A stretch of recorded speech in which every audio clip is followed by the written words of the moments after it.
The girl who dared at night. I still hear her knocking on my window at night, even though she died that same night she dared me. My name is Kelechi, and this happened when I was 14. I grew up in a small village called Ngozi. It was a quiet place, but everyone feared one thing, the night.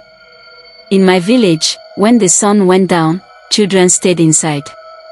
Elders locked their doors. Even the dogs stopped barking. People believed that the night was not empty. They believed it carried things that walked without sound. But there was one girl who never feared anything. Her name was Ngozi. She was 14 like me. She laughed at the elders. She walked around like nothing could touch her. People called her the girl who dared. And one night, she dared the wrong thing. The dare. It was on a Thursday night. The moon was thin. The wind was cold. Our parents had gone for a meeting in the next village. We were outside, just talking. Then, Ngozi said, "Let's go to the old school. The one that burned down." I froze. Nobody went there at night. A teacher had died in the fire years ago, and people said he still walked around the place, calling students to come back. I told her no. I told her the elders warned us. But she only smiled. "You're afraid," she said. "If you don't follow me, I'll go alone." I tried to stop her. She didn't listen. So I followed her, not because I was brave, but because I didn't want her to go alone. We walked through the village road. Everything was silent.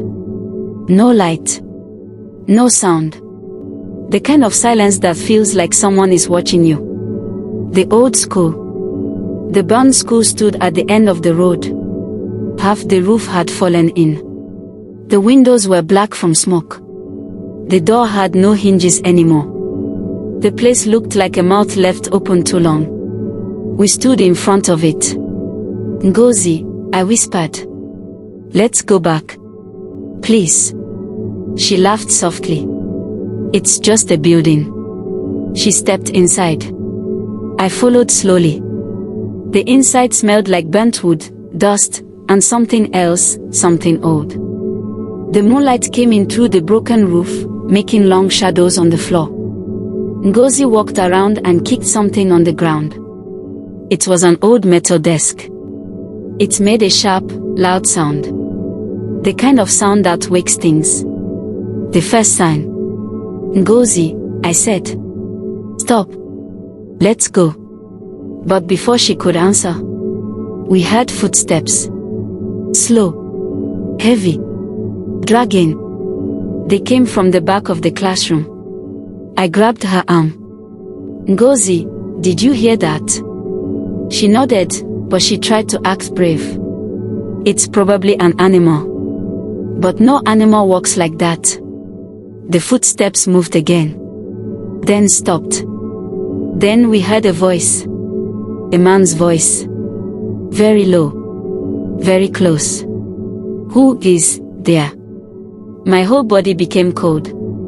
Ngozi's hand shook inside mine. "Kelechi," she whispered. "Someone is here." I didn't answer. I couldn't. The shadow.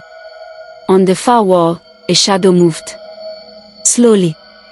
Like it was searching. And the shadow looked wrong. It was shaped like a man, but the head was bent, like it was hanging to one side. Ngozi squeezed my hand. "We should run." But when we turned toward the door, it closed. By itself. We both screamed. The shadow grew taller on the wall. Then it bent again. It looked like it was pointing at us. That was when we smelled it, smoke. Fresh smoke. Like something burning just started. Ngozi gasped. "It's the teacher. The one they said died here." I didn't want to believe it. But the smell got stronger. My eyes started to water. The voice came again. "Why did you come back?" The shadow moved closer. The escape. Ngozi pulled me toward the back window. Jump, she whispered. I didn't think. I just climbed and fell outside. Ngozi was behind me. She tried to climb out too. But as she lifted one leg out of the window, something grabbed her other leg from inside. She screamed my name. Kelechi. Help me. I held her hands and pulled with all my strength. But whatever had her was stronger. Much stronger.